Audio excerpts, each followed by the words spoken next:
What's up, ladies and gentlemen, boys and girls? Pyrostasis here, and this is the start of my Let's Play series for Kingdoms of Amalur the Mage. I will be skipping some of the early on storyline because I've done most of this already on about 4 different tunes. But I'll be covering most of the storyline as we walk around and such. The first quest that we just picked up, that right there is, there's like a monastery here, and they need help. One of their guys has run off and they want to know what happened to him. So, you go and figure out what happened to that guy. Turns out he's been deceived. Alright. What? There we go. What does she? She usually has a quest for me.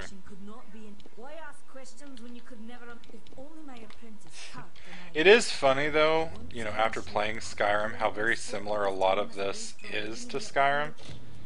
For instance, you know, this girl right here, she's a potion vendor, you know, an alchemist, but her attitude reminds me a lot of Farengar from Dragonreach. They even have a crazy ranting and raving girl right here in the first town, just like you'd get in Dragonreach. So, you know, some interesting similarities. Other than that, you know, that's about all that's very similar. I mean, other than the fact that, you know, you can do pretty much everything you can do in Skyrim here, except, you know, with the exception of maybe shouting. There are no shouts, at least not that I have figured out yet. Alrighty, so we've picked up the quest. Now you're going to notice there's some treasure boxes on my screen that may or may not be on your screen when you're playing. This is because I have the Detect Hidden skill. I've started this character with that skill. 1716.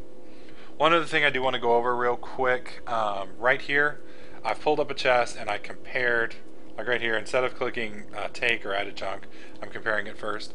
That allows you to equip it if it's better. If not, you just press triangle and it goes into your junk bin. Your junk bin allows you to instantaneously sell items when you go to town, as opposed to having to you know, individually click each and every one of the different little setups. This is on the hardest difficulty setting, so there is quite a chance that I'm going to die horribly and repeatedly. Oh, that was badass. I have not played a mage before, so a couple of folks were recommending that I play one. Girox recommended, and I believe Kuvter is his name on YouTube, had recommended that I play one. So I figured, since I hadn't done a Let's Play series yet on Amalur, that I would go ahead and do that. Let's see, where is this guy on the map? Alright, way up here.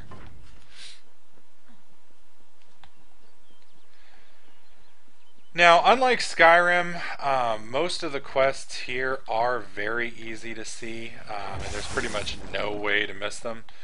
They have the traditional WoW icons, where if there's a quest, there's going to be a giant exclamation point.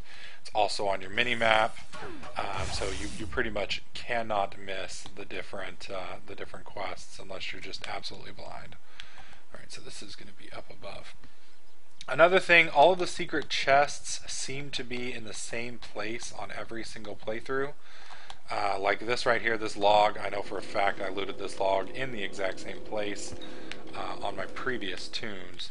I don't know if the equipment inside of them is the same, but you know, if you memorize all the locations, then you can easily run around and grab all the gear fairly quickly early on.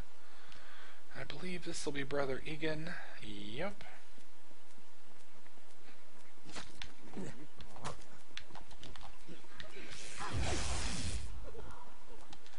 And you do have to help him kill this stuff before he'll talk to you. There we go. Egan!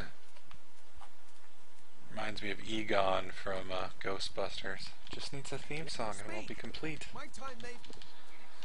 Blah blah blah. Basically, he has hooked up with these two chicks, or sorry, a chick and a guy. they're twins, and they've told him that they're Fae and that they will go and assist him in learning all the secrets of the Fae if he just goes and gets this item for them. Well, getting the item's dangerous. So they send his stupid ass off to get it, and not sure if they thought he would survive or not, but in all honesty, they didn't really care as long as they got their stuff.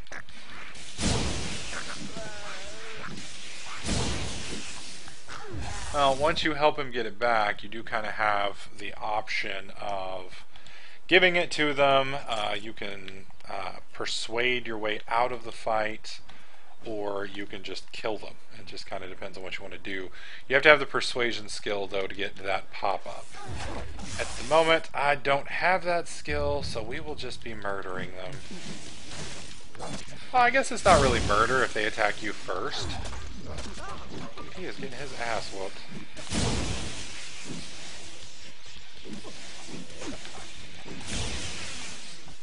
There we go. Cotton robes. No.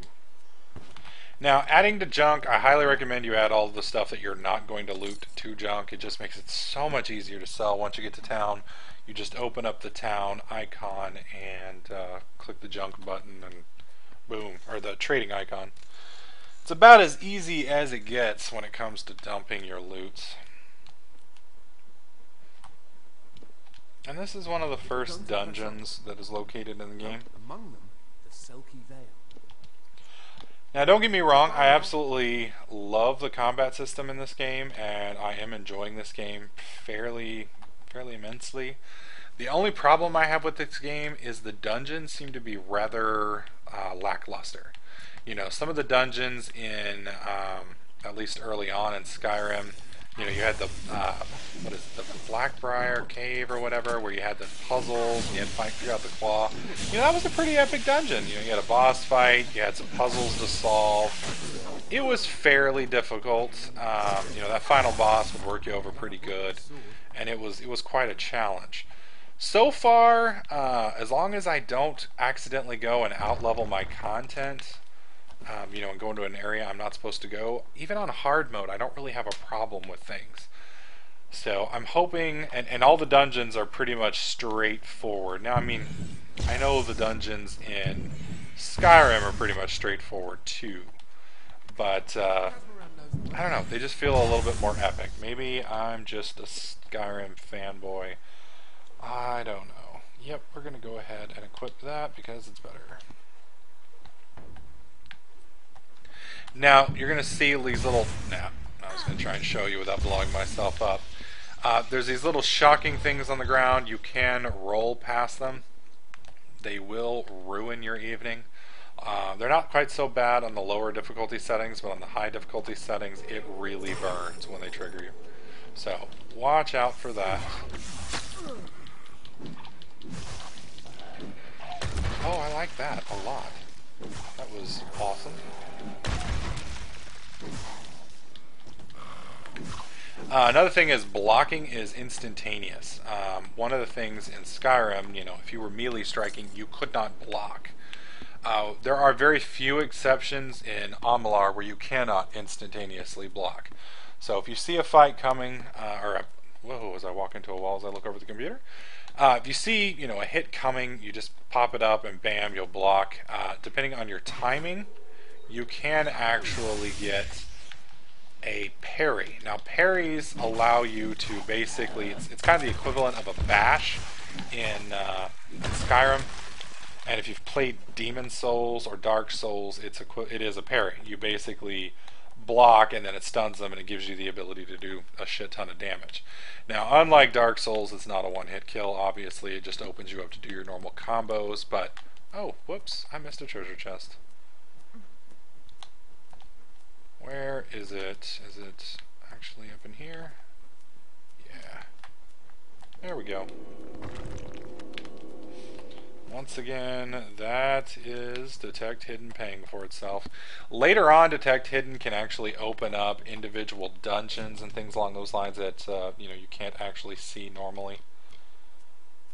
Why is that green? Is that just a recommended? I guess it is just a recommended slot. I planned on doing it anyway.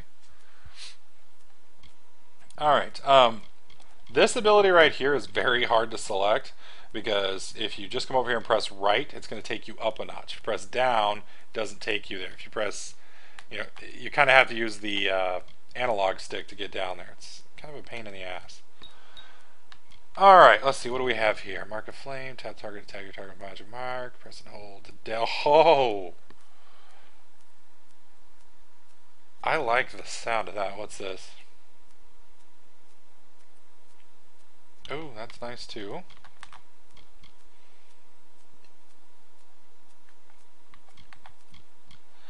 And those are your 3 weapon masteries: staff, scepter, or chakrams. I haven't actually used a chakram yet, and then this just basically boosts all of your weapons and is all of your combos. I like the looks of this, so I'm going to go ahead and try that one out now. I've already got the acolytes set up, and the rest of them I don't have the ability to get yet. So we're just going to be sticking with acolyte for now. Down here is your moves list. As you unlock moves, you will see more and more showing up here. So for me, it's going to be staves. I think there's a chakrams. Yeah. So it just kind of depends on the combat style you want to go with. Different weapons have different attack speeds, different damage values, different combos, and obviously completely different moves. So you kind of want to watch those little videos. And you want to watch these explosions here. Just trigger them and then roll away, and you can easily access the chest.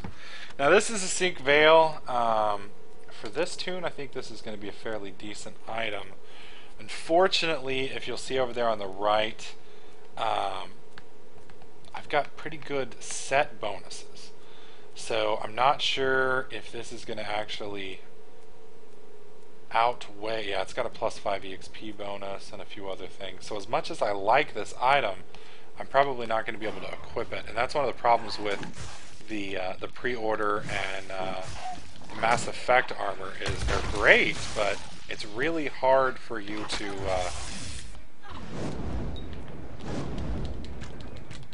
okay, that was weird. How do I detonate that? Hold to execute. Oh, nice. Okay. Makes sense. So just like a normal spell, you just run around and tag everybody with it, and then you hold it, and everybody goes kaboom. I like that a lot. Sturdy shoes. Again, nice abilities, but not better than what I've got. Oh, whoops. Something tells me this detect hidden skill is going to be just battery killer if you're playing on Xbox. Every time you get close to one of those chests, your joystick goes into like ultra dildo vibration mode. I literally had it vibrate off the desk yesterday when I set it down for a sec and accidentally walked too close to one, so may not want to get that if battery usage is a concern. Alright, and this is the Bandits. We're going to go ahead and see if I can get them all tagged with this awesome ability of mine. And kaboom! Oh, that was hot. I am in love with that ability. That was a triple kill right there. It's like I'm playing Call of Duty. Drop a Predator missile down from the sky. That'd be badass. Alright, so these are the twins that are posing as Fae. I'll go ahead and talk to them. What is this? Our little Egan has made a friend? I have a feeling this is going to be a problem. Obviously, anyone who has ever glimpsed a Fae would know that. Unlike little Egan here, your head holds more than fantasies. The Feylands are such fertile ground for games. The inhabitants are so oafish you can fill your pockets with hardly any effort. Are you going to give us what's rightfully ours, or do we need to start a new game?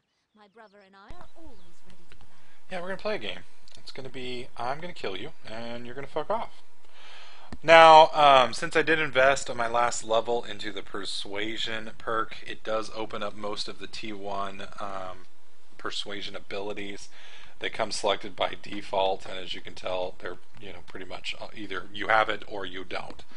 So I'm gonna go ahead and use the persuasion. First, is it? Huh. It does look like you are well acquainted with misfortune. On this tune, I think Then, 3 there are other enigmatic. treasures to be had in the Feylands. Make certain our paths do not cross again, or my brother will add his mark to your scars. Mm-hmm. You'd best get baby Egan back to his basin. His mother will be worried. Goodbye. And he basically says he didn't know they weren't Fey, blah blah blah. He's sheltered, never left the monastery, etc., etc., etc. So we're going to escort him back to the monastery. Now, completing this quest does gain you access to the monastery, and that opens up a bunch of side quests that you can do. I think like 3 different side quests, actually. Or maybe it's just 2. God, he hauls ass. Now, there's a bunch of boxes here. These boxes pretty much respawn, it seems like, literally every time you come here. Come on. The boxes sometimes have gold in them. I accidentally killed the chicken. Unlike in Skyrim, people don't get pissed off when you accidentally kill their pets. Or I guess I should say when their pets get stupid and walk in front of your weapons. Alright, now the chests do not respawn, but these boxes do, and if you need 30 or 40 extra gold, it's definitely worth whacking them for a little bit of gold. Takes like 2 seconds, and as I kill another chicken.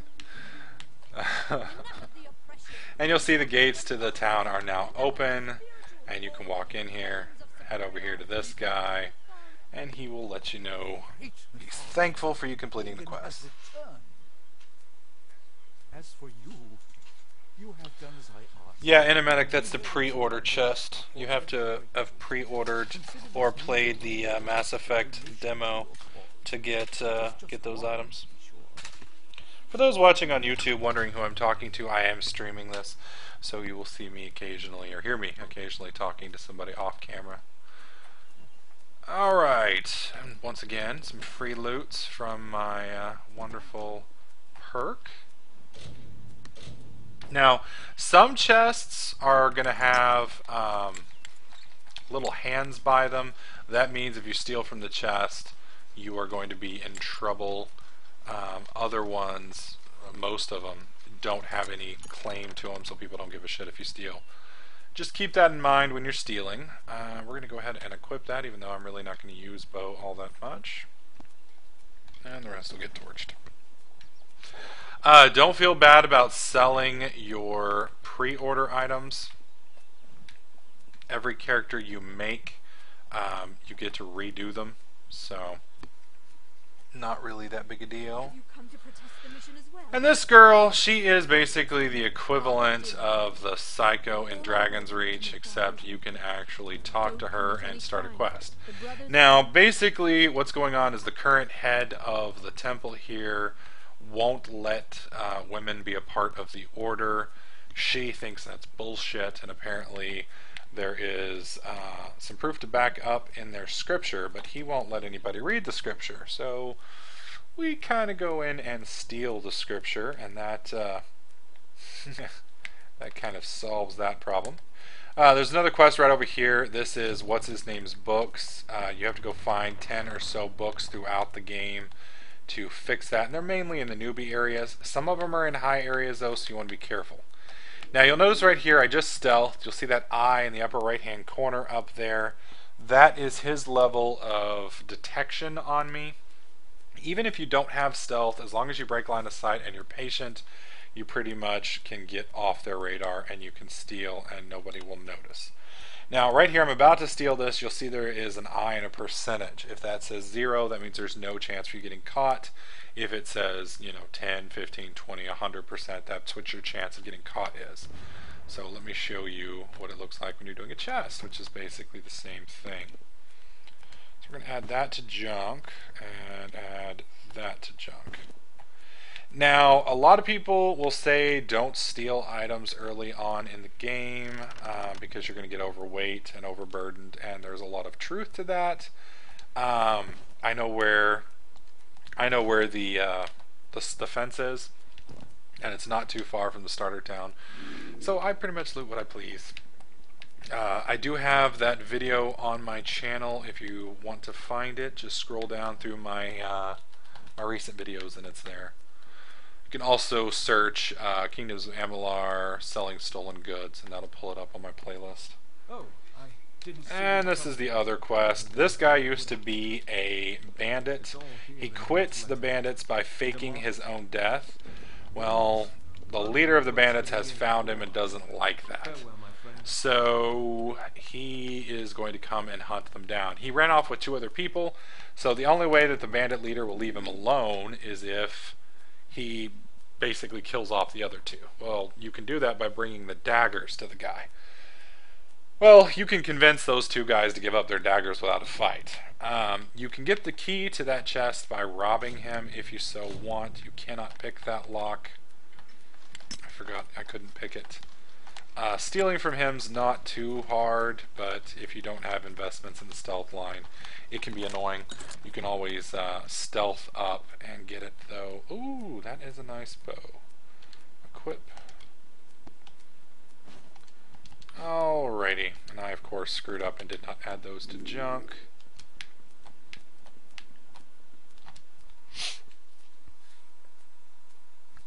I'm going to show you guys how the junk system works here. Just a sec.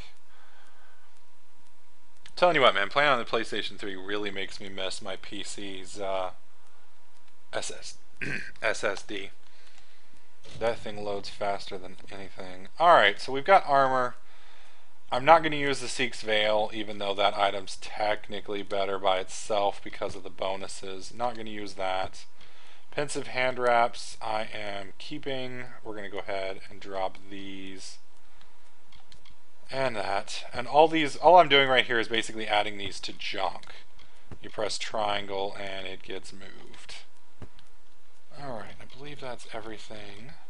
I need to check weapons. I believe there were a couple in here. Yep. That's sad, but yeah, dropping that, dropping that. All of this stuff is going into my junk with... Did I just do my equipped weapon? Son of a bitch. No. No, I didn't. Okay. Alright, so that's all the weapons and armor that I've got on me. Now that junk list, you can find, like if you accidentally screw up and add something you don't want junked, you can come down here. You can see all the items that you added to junk. They're all categorized in different setups, so you can, you know, sort through them there. And we're going to go ahead and head on over to the junk lady and dump these real quick. Stay indoors after sundown. There we go. One of the things you guys are going to notice about my Kingdoms of Amalur videos is they will probably drop from 1080p to 720p. Reason for that is the HD PVR does not, the software I use does not record in 1080. It streams in 720. Not only that, but most of the games stream in 720. So I could technically boost it to 1080p, but it wouldn't be true 1080p.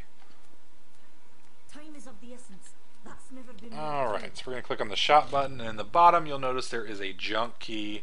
You click that, and all of the items that we had listed as junk go into junk, and instantly sells, which makes buying and selling so much easier. So, anyways, I hope you guys are enjoying this series and liking this video. If you do, please click that like button. As always, make sure you subscribe so you don't miss out on any of my other videos, tips, tricks, and guides.